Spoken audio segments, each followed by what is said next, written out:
Amina, you're live. Okay, great. Welcome everyone. Thank you for joining. I'm gonna just ask Mimi if you could please help me mute everyone for that. Okay. Well, good morning or good afternoon based on where you are in the world. Thank you for joining us today. I'm very delighted to be sharing this conversation and this fourth book launch that we're hosting as part of HUMA. My name is Amina Slimani, and I'm a doctoral fellow at HUMA. And if you're new to this space, HUMA is the Institute for Humanities in Africa, located at the University of Cape Town in South Africa. And so HUMA's work is really informed by one central theme on being human, organized around several research clusters. And just like this seminar, HUMA organizes monthly and weekly seminars. This particular one, the book launch seminar series, it's a forum of acknowledgement and critical engagement of work that is being produced in and on the African continent, provides a space for critical discussion of selected books with authors and audiences, as well as panels of experts working in similar fields. And today, I'm very delighted to be in the presence of Professor Lynn Thomas, who's joining us from Seattle, and who will be speaking to us about her most recently published book, Beneath the Surface, A Transitional History of Skin, Lighteners, published by Duke University Press in 2020. Professor Thomas, or Lynn Thomas, is a professor of history at the University of Washington. She specializes in the history of politics and gender in 20th century Africa.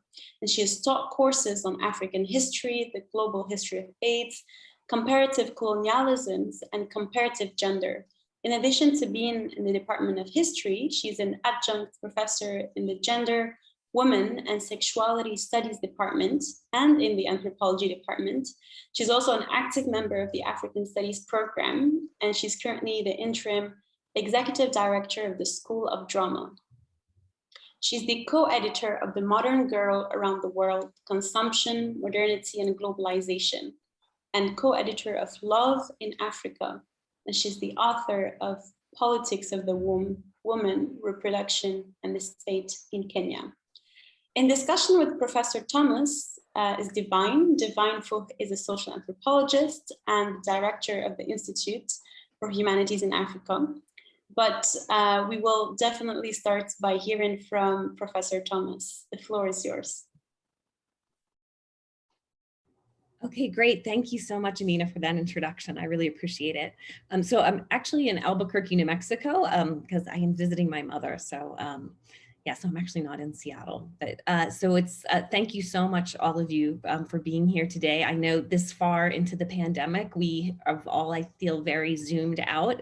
And so I really am grateful and appreciate all of you for showing up for one more Zoom presentation today. And it's really a delight to be with you. A few of you might know that this book launch was actually supposed to happen a year ago in March, when I was in South Africa giving a few book presentations.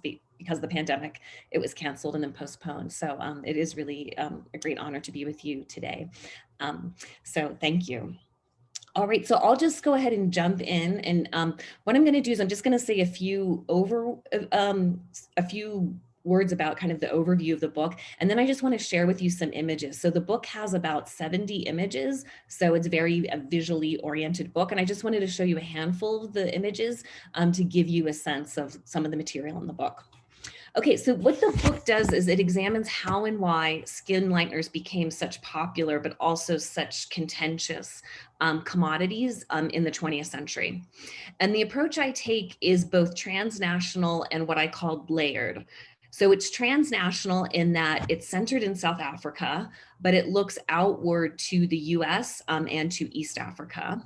And I trace how conceptions of skin color and practices of lightening emerged from the movement of things, people, and ideas between all these locations. So it's really centered in South Africa, but each chapter moves into the US and back and forth between the US and South Africa. And then some of the chapters also move into East Africa as well. So by layered, I mean that the history I trace extends far back in time and across a wide set of social domains. So this is a project I worked on for many years, and no doubt too many years. And I really tried to use skin lighteners as kind of a tool for transversing like different social domains and showing how they were interconnected. So my argument is that to understand the history of skin lightening cosmetics, we must examine the histories of racial slavery, colonialism, and segregation. But I argue that we also must examine the linked development of consumer capitalism, visual media, different techno-medical innovations, and also protest movements, that all those things together help us understand this history of skin lighteners and kind of the politics and the aesthetics of skin color as well. So only by attending to all of these layers, what I call sedimented layers and compounded politics that are produced over many, many years, can we really understand both the simultaneous popularity but controversy surrounding these commodities. Okay, so with that, I'm going to try to share my screen, and hopefully this will work. And I'll show you a handful of images. So Divine, please feel free to stop me at any time if I'm going over, because I won't be watching time. So just feel free to jump in and I can stop at any time. Don't worry, don't worry. Oh, okay, good. So the first thing I wanted to say is that there is the South African edition of the book. So Wits University Press published a South African edition, which is available. And the only thing that's different about it really is the cover. And I think the designers at Wits Press came up with this really beautiful design for the cover. Okay, so just to say a little bit about how I came to this topic. So I was originally a historian of East Africa. I worked a lot on gender and politics, but when I came to the University of Washington, I became part of something called the Modern Girl Around the World Research Group, which was a group of 6 different feminist scholars who worked on different parts of the world. And together we traced out this figure of the modern girl in the 1920s and 30s. And it was in doing the research for that group that first of all, I became interested in South Africa as a site of research, because South Africa was the place I could find the earliest discussion of Black modern girls in Africa. And that's kind of how I was drawn to the South African material. But also through this project, we saw that skin lightening cosmetics were really popular cosmetics all over the world in the 1920s and 30s. And they were also used by white women as well in that period. And so that is a big part of how I initially came to this topic. So this is one of the first images in the book, and this comes from Burchell's account of traveling in the Southern African interior in the early 19th century.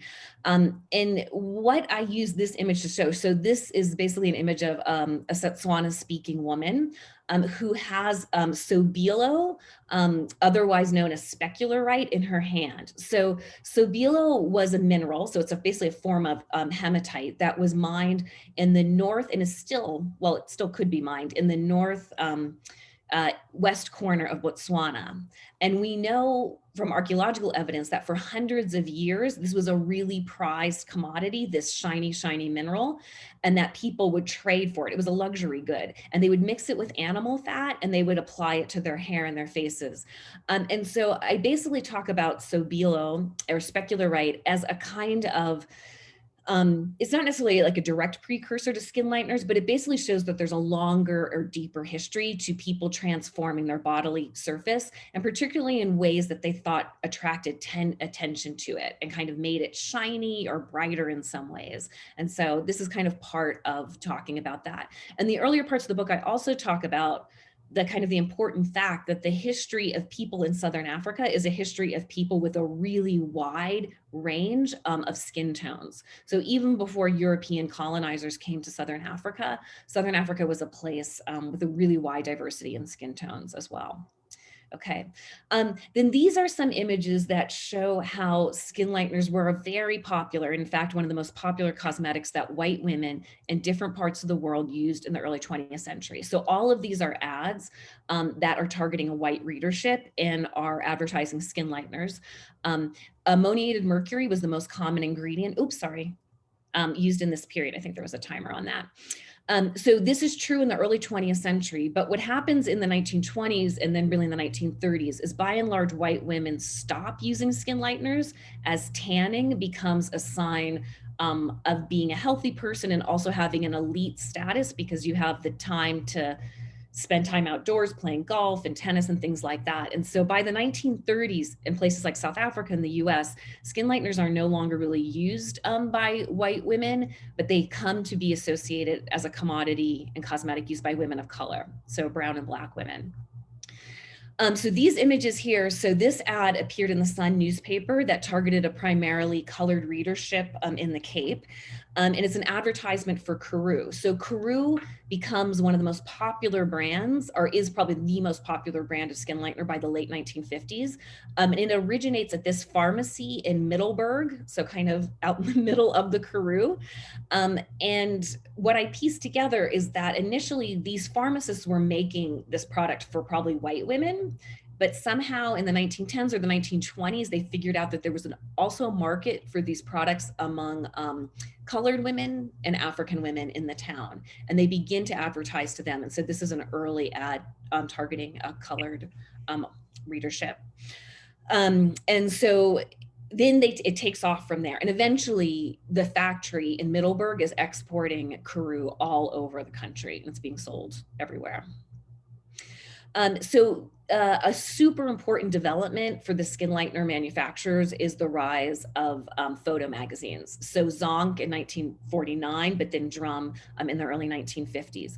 So skin lightener manufacturers are some of the main advertisers in the photo magazines, and their ads take up the very most prominent positions in the magazine. So kind of the inside front cover and the inside and outside back covers. And those were the places that also had some colored printing involved. And so they were really in very prominent places. So the image on the left is features Lena Horne, who was, as you know, a well-known African-American singer and actor. And here she is appearing on the cover of Drum, holding an earlier issue of Drum, where you can see that the Carew ad is on the back cover, but the spokesmodel in the Carew ad is actually the cover girl of the magazine. So you can see there are all these interlocking circuits of kind of celebritydom. And Lena Horne was featured very prominently, and other African-American celebrities in Zonk and Drum. And I also talk about how the vision of beauty and glamour that the photo magazines presented was one that was very much a pale, toned Black beauty, right? And it's something that kind of, comes from the US and then is promoted in various ways by the magazines. This then shows, the other image is an ad from Butone, which was by far the second most popular skin lightening product by this period. And all the major beauty contests, so like the Drum beauty contests, were sponsored by the skin lightener manufacturers, and then the women who won those contests would become the spokesmodels. Okay, but you can see here, like in the beauty contests, I would say overall body shape and appearance are just as important, or maybe even more important than skin tone in the way that beauty is being discussed and talked about here. Okay. So this is a really interesting article that appeared in the African-American magazine Ebony in 1968. So in the early 20th century, ammoniated mercury is the most common active ingredient in these products. Beginning in the late 1930s, then the US FDA begins to regulate mercury. And so mercury continues, it's not banned actually until the 1970s, but in those intervening decades, manufacturers are looking for other active ingredients. And through an industrial accident that happens at a tannery outside of Chicago, they discover hydroquinone as an alternative ingredient. So, but hydroquinone is also used by dermatologists for a variety of pigmentation conditions and depigmentations, including vitiligo. So vitiligo is probably most famously associated with Michael Jackson, who had this condition, which basically means you begin to lose pigment in your skin. So this was an article that was about a young woman who had vitiligo in the US and was treated for it basically by lightening her overall appearance because her skin had this uneven appearance using hydroquinone. But this is, I think, a really important and interesting article because it shows kind of this shift that certainly for some people was underway earlier, but is very strong by the 1960s in the US. So the notion kind of Black is beautiful that comes out of the civil rights movement and the Black Power movement. And so here you have a headline in Ebony magazine where this woman who's been treated for vitiligo and who's become much paler in skin is talking about how she wishes she was her original darker skin tone. Okay, and then this slide is really just meant to show you how saturated Drum magazine was with skin lightener ads. So by 1962, a single issue of Drum contained these 7 different skin lightener ads. And 4 of these are full page color ads, or at least with some colored ink in them. So they had this really prominent outsized position within the magazine. You can see by this time there are other brands besides Karun Butone. So Super Rose becomes a very famous brand. So that's the company owned by the Kroc brothers, who eventually come to dominate the market by the 1970s with a whole bunch. They have about 10 or so different brands. Artra is a brand that comes from the US and is the first to contain hydroquinone. And the products of the Kroc brothers contained hydroquinone as well. Okay, so that just gives you a sense of that. Then this begins to take the story up closer to the present day. So this is an image that I used in the conclusion of the book, which features Shoza, the Kwaito musician who sadly passed away just a few months ago, back in November. So you all might remember that, I think this comes from 2011, where she kind of suddenly appeared in public with a much lighter skin tone. So by, the 21st century, there are all kinds of new active ingredients and products that are on the market, both very high-end products, including glutathione infusions, and dermatologists I know guessed that it was glutathione infusions that she was using, Shoza was using to lighten her skin in this way, all the way down to very low-end products like mercury soap, which has a very long history and is sold in all kinds of informal markets and formal markets in different parts of the world and Africa. But this kind of gives you a sense of how the debates and discussions about skin lighteners continued into the 21st century. And what I argue in the book is that some of the debates, like say around Shoza and the way she responds to them, are similar to things that had happened, decades before. But what's really different by the 21st century is the critique of skin lightening that Black consciousness and Black power had put out there is still very much present. So as soon as, Shoza showing these pictures, there are people responding to her with basically the critique that Black consciousness had of the practice, that it's a form of self-hatred or false consciousness. And then I think this might be one of the last images. So this is the image that appears on the Duke edition of the book. And it's taken by a still from a wonderful animated film by the Kenyan artist Nyandumuki. And so she has made this short film, I think it's about 9 or 10 minutes, that is basically kind of a meditation and a reflection on skin lightening, but kind of just politics and meanings around skin color in her own family in Kenya. And there's just so many different layers and things going on in this image, and that's why I chose it for the image for the US edition of the book. All right, and then there's just the cover image for the South African edition. So I'll go ahead and stop my screen share. Hopefully that didn't take too long, and I will leave the floor for Divine.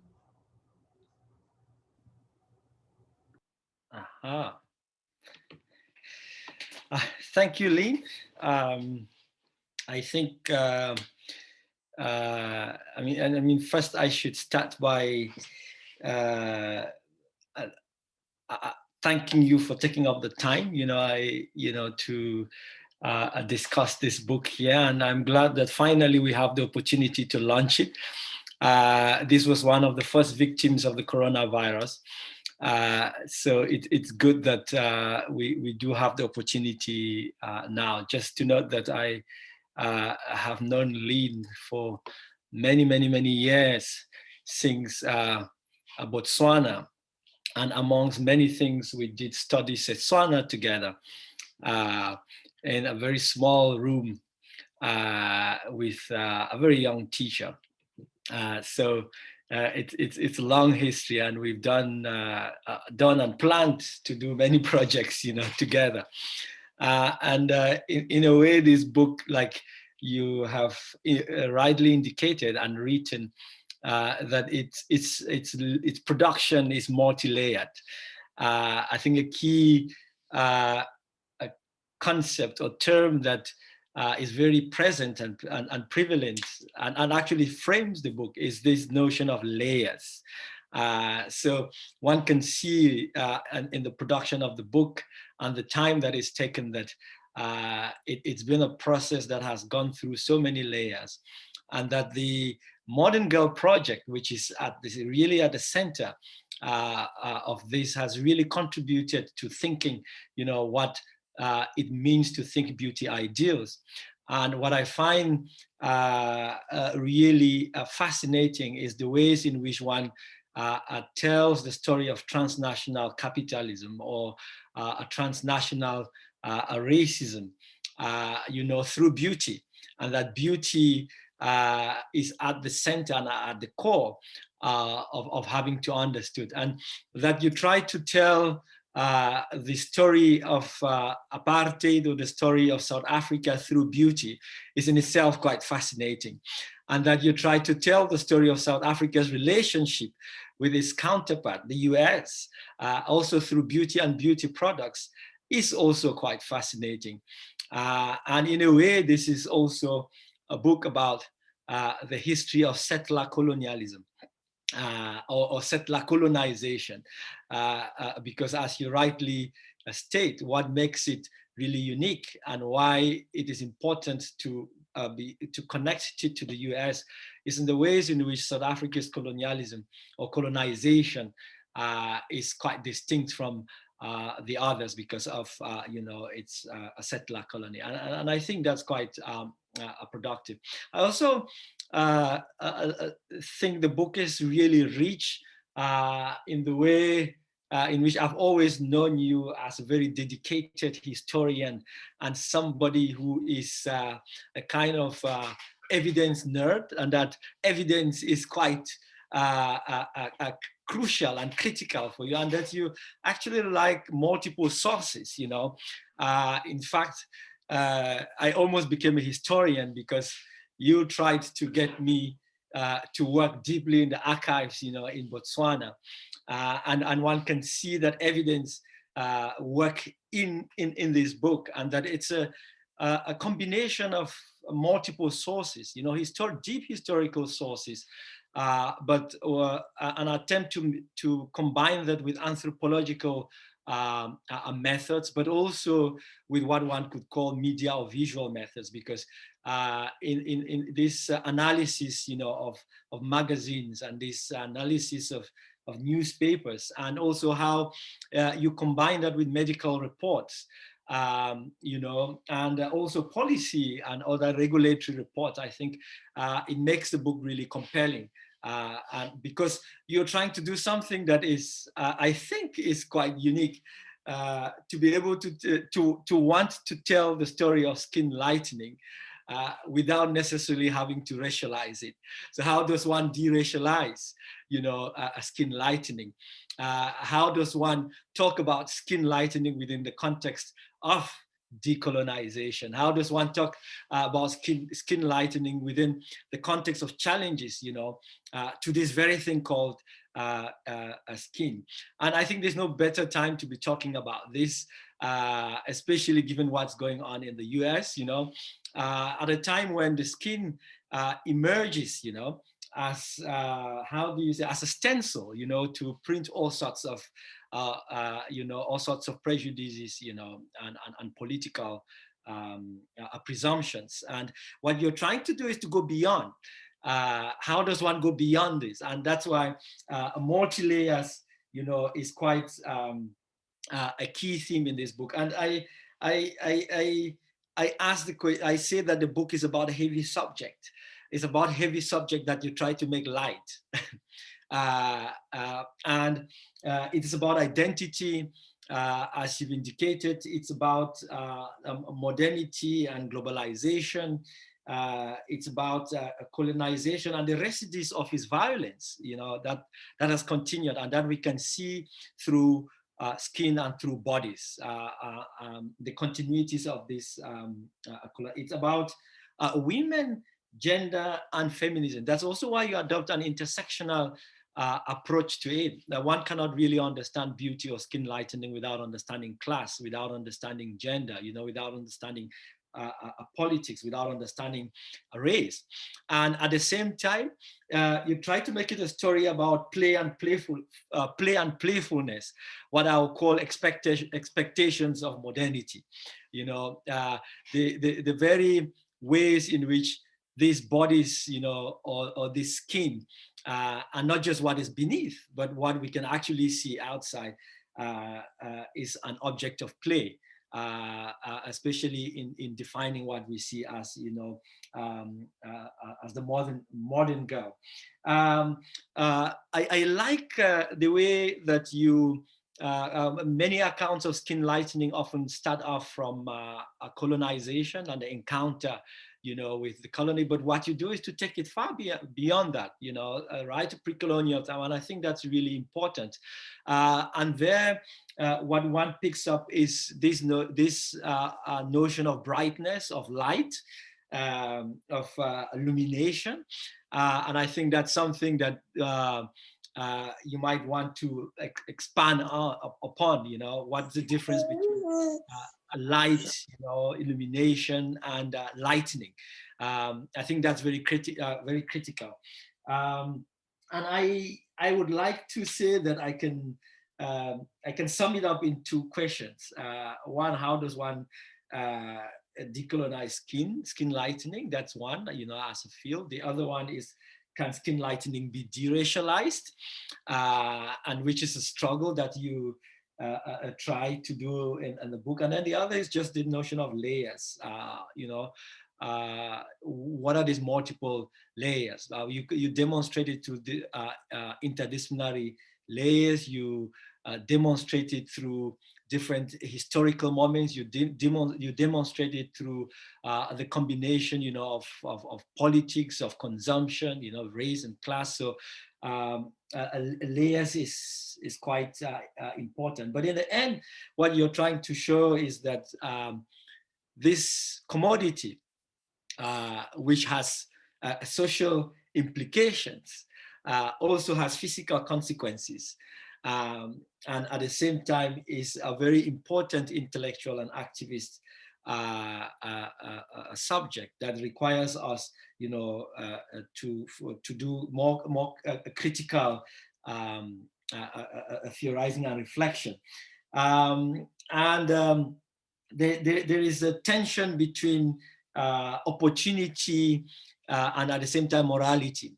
I like this notion that you throw, which I think we had discussed sometime long during the workshop. You presented at the workshop that we had here, the idea of technologies of visibility, and that this in itself is a technology of visibility. And it's also a technology of opportunity, because it's the means by which people are able to, if we use concepts from Apadurai, to expand the aspirational nodes, because it's also a technology of aspiration.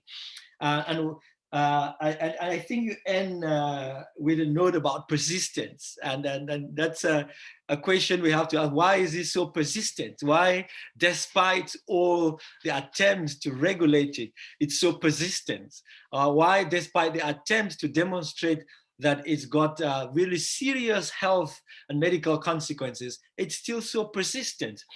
And I also noticed, because you tell this story through, you tell it through a particular a kind of popular figure, which today we will call influencers, which you actually demonstrate, through these models and beauty queens, and that these products in themselves traveled through these people, whether it was ideas of these products or ideals of these products or the promotion of these products, that beauty queens were at the core center of this. But what's interesting is that across time, when one looks at beauty products today and one looks at skin lightening again today, that this same influences or figures have become really central to make these products both persistent and also to circulate. And if I were to end in another note, I like the way you include lots of different controversies on the fact that it's quite complicated. It's a complex and complicated story, and that one can't just tell it either through morality or through politics or through commodification, and that this is more complex than it appears. And I also, in the past years, have become very fond of watching some of these programs on TV, I think called Botched, things about plasticity and the plasticity, the ways in which the body has become this very malleable thing that we can play and disfigure in ways that we never really imagined. And the question is, if one can play with lips, if one can play with nostrils, one can play with faces, with ears, one can play with bums and with feet and with fingers, with bodies, what makes skin lightening so distinct that we really need to be laying so much emphasis on. And lastly, what I also pick up on from the book is also that Africa is just part of this global industry or economy or this consumer group. It's interesting to see the way in which Asia also is quite active in consuming skin lightening products, whether it's Japan or Indonesia and many of these other countries. And it will be interesting to see what kinds of debates happen in those places, because as you demonstrate in South Africa, when people move from skin lighteners to tanning products, local or Black women stay with skin lighteners because tanning actually is more negative in terms of a technology or visibility. But it will be interesting to see, in Asia, how that obtains. But really great book, and I recommend everyone to delve inside and enjoy. Thank you. Thank you so much, Divine, for that really generous commentary. I feel like a number of the things you said are actually more your ideas than mine. So Divine is being very modest because, yeah, he has actually thought a lot about this and contributed a lot to my thinking about it. But I think particularly the piece that you wrote with Francis Nyamjo years ago about hair, and the idea of playfulness and malleability was so well kind of elaborated in that piece. And then also your contribution at the conference at UCT. I guess that was maybe 5 or 8 years ago. We were all together at UCT. I can't remember how long ago that was. Yeah, but so, I mean, I think some of these ideas are mine, but I think some of the really interesting points you were making are actually your own as well.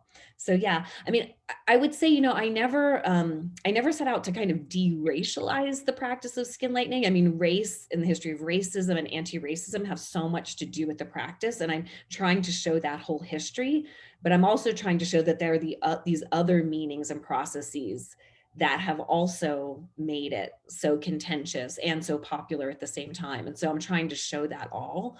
But I would say I wasn't trying to de-racialize it in that way. But I don't know, Divine, if there's something you want me to pick up on. I mean, I can say more about what I tried to do with the pre-colonial, if you're interested in that. I just don't know what would be useful for me to talk about. Yeah, there are two things that I think the pre-colonial for me is really important, because you take it beyond I think it's attention.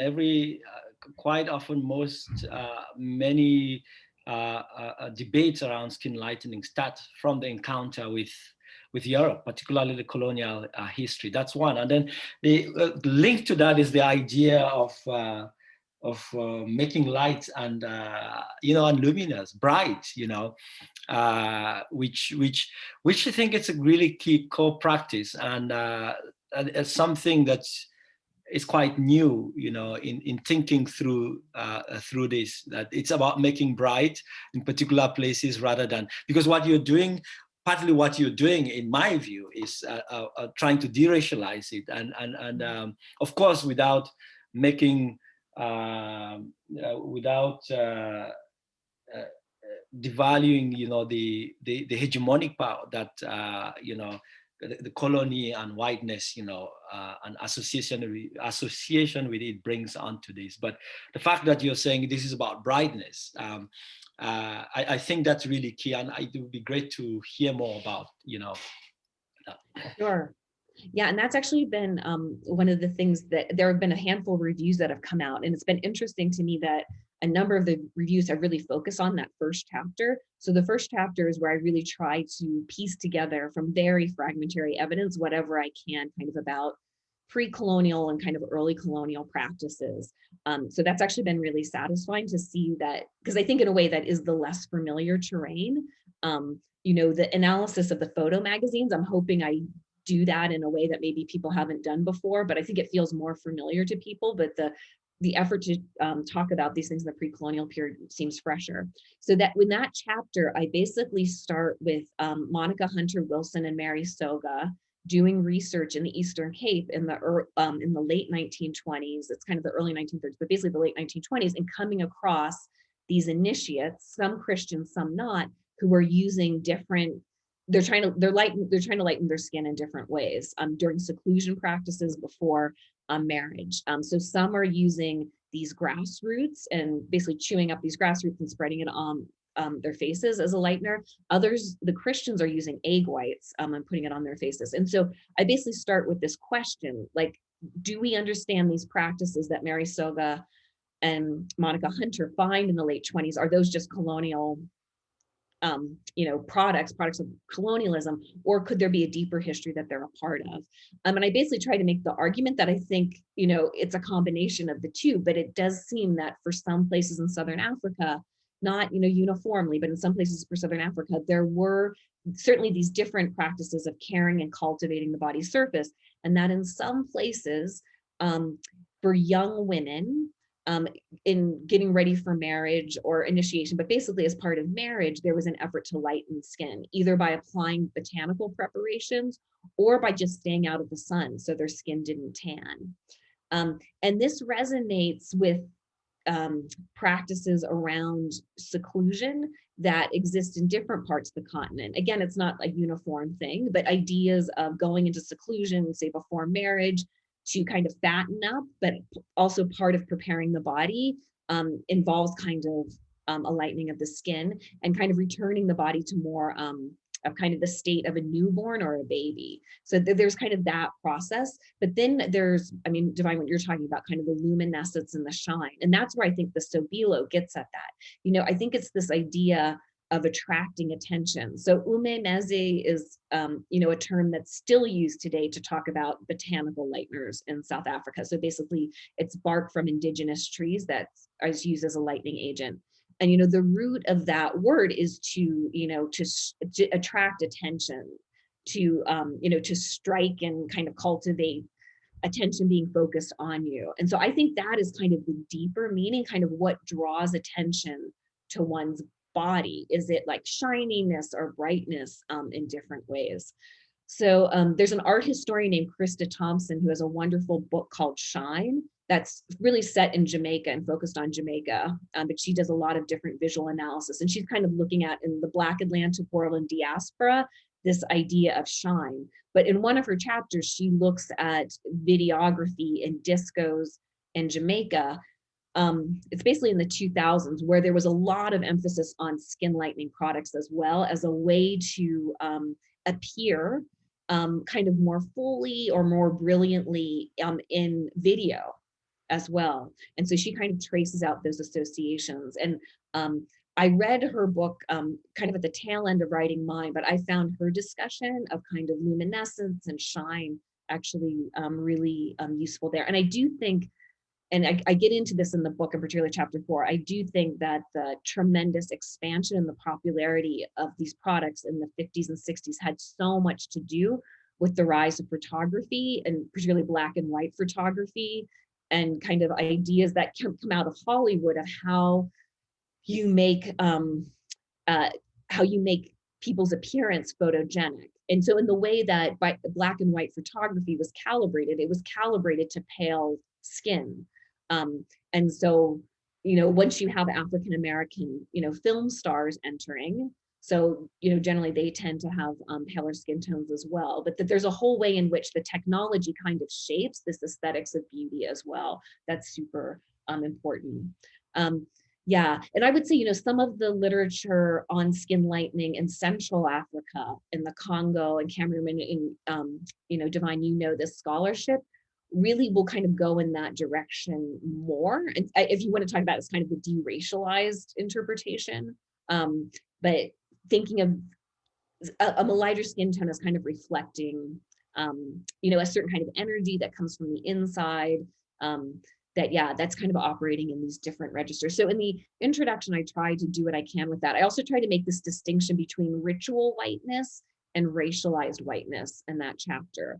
So, in so many parts of Africa going back, for a very long time, the colors of black, red, and white are super important in all kinds of different rituals of transformation. And so putting white clay on, people's body, probably, practice we're all familiar with, often signals kind of this transition and this connection to the world of the ancestors and kind of a realm of spirituality. So there's that practice, which, I wouldn't say that is about lightening the skin, but in seclusion, if people have white clay on their skin for extended period of time, it both, it heals and it kind of softens the skin. But if people are in seclusion, it's also kind of a form of sunblock too. It can, once it's removed, it can help to have produce kind of a lighter, smoother skin. And that's also something I try to look at in the book, is that I think for so many people who use these preparations, it was never just about color, right? It was about texture and kind of other qualities of the skin that these products would produce at the same time as well, and kind of evenness and things like that. Thanks, Lynn. I'm going to first leave it open before, just so I don't dominate. Amina. Thank you so much, both Lynn and Divine. This has been so critical to listen to. And I've just been reflecting about what was happening in Morocco and North Africa when I was growing up. And also the process of unlearning that need for putting in those creams. I've never put them personally, but I know I was encouraged to. And so I think it's also interesting for me to think about why some people are not questioning them yet within this conversation on racism, and why should you aspire to have a white skin. Does anyone have any questions? You can either put your hand up using the little icon, or you can drop them in the chat box. Yeah, and I could just say a little bit more about that as well in terms of kind of the regional global impact, because Divine also brought that up about Asia. Yeah, so today in terms of the big multinational corporations who produce these products, they do not see Africa as a very significant market at all. Okay, so when the public health epidemiologists do surveys, say in a place like Nigeria, or even in South Africa, there was a good survey done in KwaZulu-Natal a few years ago. The rates of using skin lightening products are really quite high in different parts of Africa.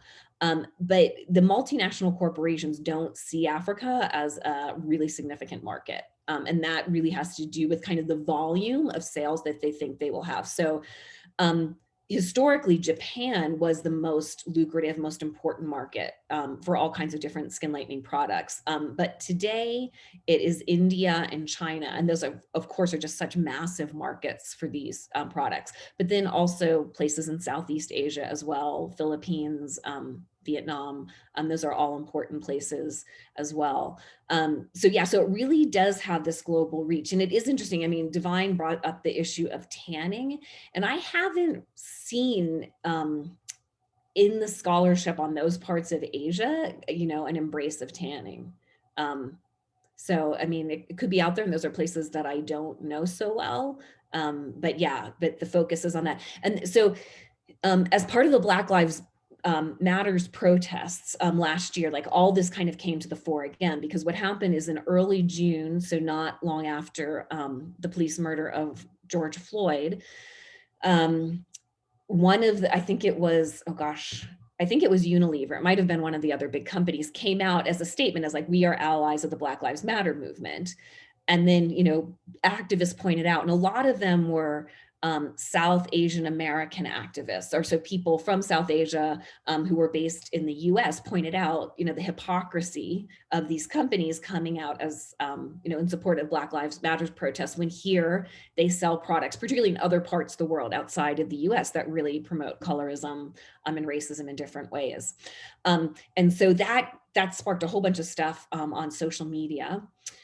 And so then the companies came out and made some adjustments. So Fair and Lovely, which has long been kind of the biggest selling product in India, the name is now being changed to, gosh, now I can't even remember it. So it's being changed from Fair and Lovely. I can't remember it, but anyhow, but the fair part is changing in the name. And so, yeah, so there are these, you know, these changes being made, but the question is kind of like, yeah, how deep will they go, or how really significant are they? But it's all just to say that the global conversation about skin lighteners, I don't think has ever been more vibrant and stronger. And there's something called the Glossy Podcast, which is basically a podcast that targets people interested in the beauty industry. And in October, they did a 4-part series on skin lighteners called Unfair. The Unfair series, and I thought they did an excellent job. I should say I was interviewed in one of the episodes, but I thought that series did a really good job of tackling all the issues in the global trade as well. So I would encourage people, I can put that in the chat, but yes, that would yeah. be very helpful. We have a first question from Alaba. I'll read it out loud. So in thinking of skin bleaching, how can we think about the making of modern bodies without centering on the West or the pursuit of Western beauty? Yeah. And so, yeah, that's a big question, and that's a hard question, because there are so many ways in which I think the Western view is in some ways still hegemonic globally. But I think, you know, the ways to challenge that, you know, relate to just specific places in the world and specific regions in the world, and trying to think about how kind of deeper, longer histories that are particular to those places have also shaped beauty ideals. And so that's, you know, that's what I try to do in that first chapter for Southern Africa, is to try to think about, well, what are the other things that also play in to the rise of this ideal that really favors light skin tones, if not white skin, certainly light brown skin. So I try to do that. So I think, yeah, to do that work as a historian is to try to figure out what are kind of the historical influences or traditions or ways of understanding the body surface that exist and then become entangled in this colonial process. And it entangled in such a tight way that I think it's very hard to kind of take them apart now. But I think it's important to realize that there are, you know, these prior histories and things going on in different parts of the world, because I do think they continue to have some influence. Absolutely, and it's all about going against the domain in which you've mentioned in the beginning of all these various topics. There's a question by Amrita. Amrita, can you please unmute yourself and ask the question? Thanks so much for taking my question. And can you hear me? Yes, very well. So first of all, Lynn, this is mostly a comment, not so much a question, that I've really appreciated your work on skin lightening, and it has been really useful for me in my own work on the global fertility market and how intended parents choose to whiten or lighten the next generation by choosing gamete donors who are lighter skinned or whiter skinned than them. So in some sense, I wanted to start off by saying that thank you for your work, because it has really shown some other directions to the kind of work I've been doing on racialization of the gamete industry. But on the other hand, I'm also reflecting on what Divine just said in his opening comment about deracializing the skin lightening literature. And I know that by talking about the histories of particular contexts, when we talk about whitening or lightening of skin in Asian contexts, it's very different from whitening or lightening of skin in the African context, for instance. And there is a lot to gain by talking about these local histories and contexts. But on the other hand, I also think one of my critiques of the skin lightening literature, and by that I don't necessarily mean your work, but a lot of other work that I've read, is that it is in some sense trying to, yes, deepen the analysis, but also taking attention away from the underlying ways that skin lightening reaffirms existing hierarchies, irrespective of the history of that place. Very rarely, and I have to say that my specialization is the gamete industry and the fertility industry, and not so much the beauty industry, but there are constant interactions between the two. And yes, now when we talk about skin lightening or we talk about whitening the next generation, we are not just talking about so-called Caucasian whiteness or the desire for the kind of whiteness that we might have seen during eugenics, but this desire for lightening the skin is also in all effects connected to this desire to have proximity to whiteness. So I don't recall which of the authors talked about the skin of innocence. This could have been you. This desire to have the skin of innocence. But at the end of the day, all the aesthetics and the affect that we're bringing into this scholarship reaffirms a certain kind of racial hierarchy. And I wonder, and I'm saying that because I also feel like when I bring out these particular historical nuances in my own work as well, I might end up taking attention away from racialization and the hierarchies based on race. And you see the danger of doing that as well. So I'd just love to hear from you about that. Yeah, no, absolutely. That's a fantastic question. And it's so wonderful to learn about your work. Your work sounds amazing. Yeah, and just super important and just like a whole other dimension. Yeah, and I would say that's the biggest issue, that was the issue I struggled with in writing the whole book. So I think it is the toughest issue. So yeah, because I don't think there's any way to get around the fact that in the present day and at so many points in the past, all of this did work and is infused with racialized ideas and racial hierarchies, and then works to sustain and entrench them as well.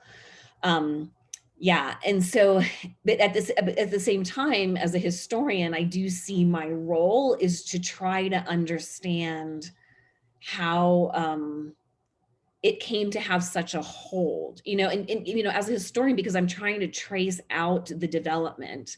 I mean, in a way, one of the central questions for me, if I think about it, is like, why does Karoo, which is making this product for white women, then in the 30s or the 20s, like figure out that there's this market for other women in South Africa, that I don't think they were initially targeting. So like, why is it that there's this traction that is in that particular historical moment? And even then, of course, I think it has an enormous amount to do with racial hierarchies, but I think there also are these other histories.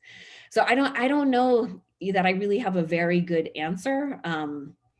I think it's a tension. I think you're right to point it out as a tension in this work. I would say, broadly speaking, I think the scholarship on skin lighteners, I would say, like for the US, if you look at there's a good, sizable literature on Black beauty culture. And I would say skin and skin tone was not an issue that literature took up in the same way, say, it took up hair. And I think it was, yeah, there are lots of reasons for that, but I think, you know, it does just feel very fraught to how you kind of figure this out. So yeah, I totally appreciate your critique. And it's not that I have an answer to it. I think it, you know, it just depends on what you're trying to do in a particular piece. And I think sometimes it really comes down to the writing of it, right? Because even in a particular piece you write, you know, you will decide like what you're going to foreground, what you're going to say is the overall thesis of the piece, and then what is stuff that is kind of are more secondary points that you're making. And so I think even in the crafting of what you write in your message, you know, you can sort out some of that in there, even if you don't completely eliminate the tension. Thank you, Professor Thomas, and thank you, Amrita, for your question. I think Divine has his hand up. Yeah, Lynn, I'm going to talk about process and also hierarchy. I mean, process and hierarchy, because there is the skin. There is the skin, which I see as a stencil at this point, and then there is the process of making, which I think even interests me even further. You know, technologies of the self or technologies of self-fashioning, and I was just wondering if you maybe had any insights, you know, to that, because it's an entire industry. So we have these products that are made by these commercial, you know, these corporates, and then we also have a kind of alchemists. You know, the fact that the process of skin lightening itself can be a deep process of chemistry. You know, people mixing all sorts of products. And then on the other side, then we have the issue of, I mean, you deploy a feminist a framework, you know, to try to make this analysis. And you're also analyzing something that is deeply, in many contexts, condemned or analyzed either by publics and societies and policy, you know, with a moral a framework. But at the same time, it's something that allows people to be able to express themselves. So I'm just wondering, one, to understand the tensions, you know, and also what a feminist lens brings on board this analysis. What does it enable us to see? That's one. And then the second is just the alchemy, you know, these processes of self-fashioning, the technologies of making the self. So there's a technologies of visibility, but there are the technologies of self-fashioning, which we don't seem to have so much data around. Yeah, so those are other tough questions. So I would say, so the modern girl group drew on Foucault and used the idea of technologies of the self and self-fashioning. And so in earlier iterations of the book, or, you know, the project, I use that more, you know, again, because the project went over so long a period, I kind of tried out every different analytical tool on it. But in the end, then for the book, I kind of settled on this technologies of visibility, because I thought that captured kind of more precisely what was going on. And I thought there was a way that idea of technologies of visibility then also, you know, could partly capture some of these other practices that might, you know, have these pre-colonial roots about attracting attention to the body. So that's kind of how I ended up with that. I mean, I think, Divine, you were also making this point earlier about malleability. And I try to argue that in the introduction of the book, that, you know, that's basically one of the core promises of consumer capitalism, is kind of the body's malleability. That you can, if you engage in, you know, consumption and consumer capitalism, you can really remake your body in all kinds of ways. And of course, the extent to which that remaking has, you know, progressed, you know, has changed dramatically, right? And so some of those examples you were giving at the beginning. But I would also say, I think outside of consumer capitalism, I think humans, the long history of humans, they have been interested in the surface of the body. So, I mean, if those finds at Bloomboss Cave, those pieces of ochre, so those red, which, some people say are the very oldest artifacts of like human culture in the sense of humans doing things. The archaeologists who have worked on those say that like the striation marks on those pieces of ochre it's pretty clear that they were used for making a powder. And, kind of the best guess is it was for adornment, right? Because the ochres that are found in the caves, they're not just kind of ordinary ochres, but it's the most saturated hues of kind of redness. So even those like very ancient humans were seeking out and were very drawn to these things that do seem to relate to the body surface. So again, I think consumer capitalism, that's also one of the main promises, that you'll be able to do this in these intensified ways. Yeah. So the question about feminist analysis is great and really interesting. And I think, some of the most important kind of dimensions of the feminist analysis. So, I mean, people like Dorothy Driver and others had critiqued Drum magazine for kind of its misogyny and sexism and kind of fetishizing of the female body and kind of certain forms of the female body. And I think, that's all true. I think if you step back a little further, I was really inspired by the work, now I'm just forgetting her name for a minute, but it'll come to me. She's a US historian of sexuality who basically makes the point that in terms of like the history of women, the history of popular culture, the history of gender, this kind of the sexualization of the body and this kind of mid 20th century kind of putting the female body out there in the bathing suit and kind of, all this shapeliness is an incredibly important moment kind of in the history of gender and gender representations. And there's a way that our world now is so saturated by those images that we've kind of somehow missed what a huge kind of innovation this was. Certainly she's making the point for, US popular culture and media. But I do think that's true. I think there are ways in which our world is so much a product of the era of the photo magazine. And I love, Divine, how you're talking about the influencers, like these beauty queens were the influencers. I mean, they, didn't have their own like YouTube channel or whatever.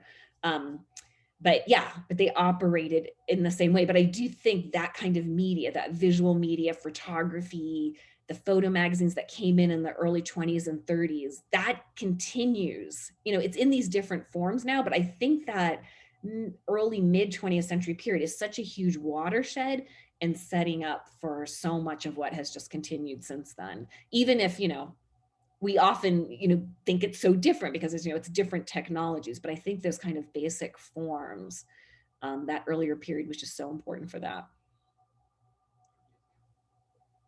Thank you, Professor Thomas. I'm very wary of time. It's 3 minutes past 3, but there are a lot of comments in the chat and there's a discussion going on. I think there's a question from Rolf, if there has been any mention of the change in meaning of skin tone for white people in particular. Maybe we could respond to some of the questions or some of the comments in the chat for the next 5 minutes, if that's okay with you. Sure, and I could just quickly say, so I think it's the 3rd chapter of the book deals a lot with that, because it basically talks about the rise of tanning and all kind of the different influences that went into the rise of tanning and why that was then so embraced by white women. And that's another, one of these multi-causal layered explanations that has to do with realizing the health benefits of vitamin D, the shift of working class labor in a place like the US from basically outdoor labor to indoor labor. So being, having very pale skin became actually a sign of, being a factory worker. And so there were a whole bunch of things that kind of went into those transformations, but it is really interesting. And I think, some of my favorite parts of that chapter are the African-American journalists. So these are male journalists in the 20s and 30s who recognize, very quickly kind of the ironies of then white women tanning and what that means. And so they are the ones who I would say really initiate kind of this joke about that. And to the extent to which these are parallel processes, white women tanning and Black women using skin lighteners are not. And I would say it's African-American male journalists who kind of really kind of think through that first, and then it's something that gets picked up by people later on. Amina, was there another question in the chat? And I think it's very much related to the one you've just answered on the significance of white as a color, especially in the context of England. It was a question by Dawn, and I think Dawn left, but we could definitely answer it, and then she could probably listen to the answer after. Yeah, and there's such a wealth of scholarship on the early modern period. I felt like in the time I was working on this book, the scholarship on early modern ideas of race and the body just kept getting kind of more complicated and interesting and layered. Yeah, and certainly, yeah, so there's that history that goes back and all the associations with it. I mean, I do think that, you know, the historians of like early Europeans in West Africa and Southern Africa who point out that, you know, early on, skin color wasn't necessarily the main thing that Europeans focused on as like the distinction between Europeans and Africans. And over time it becomes, you know, the main thing or one of the main things, but that wasn't necessarily true in the early period, that there was a lot more kind of variety in terms of like what people focused on as differences. So I think that that's also an interesting field of scholarship. Thank you very much. And we have a last question from Tina on why do you think skin lightening is more accepted in Asia than in Africa?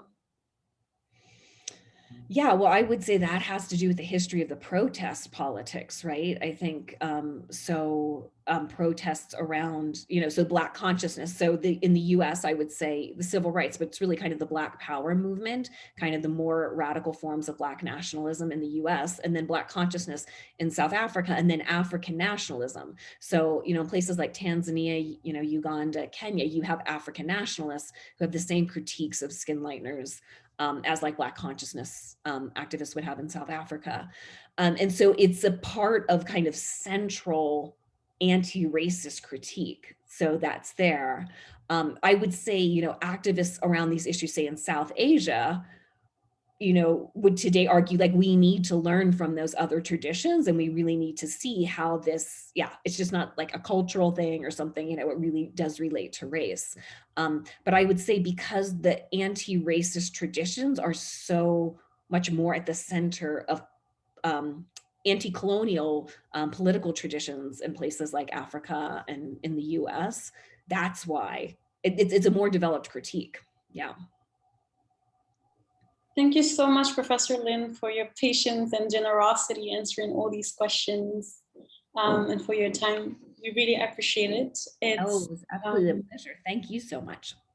Thank you. And thank you everyone for joining us and sticking until the end. Please don't forget that next week, we're also having another book launch discussion, not book launch. I'm trying to learn how to pronounce them. But next week, we're having a very interesting and critical discussion with Professor Abdul Malik Simon on improvised lives, rhythms of endurance in an urban South. And you can follow Huma's updates on Facebook and Twitter and on our website. And I wish you all a great afternoon or morning. And thank you again, Professor Thomas. Thank you.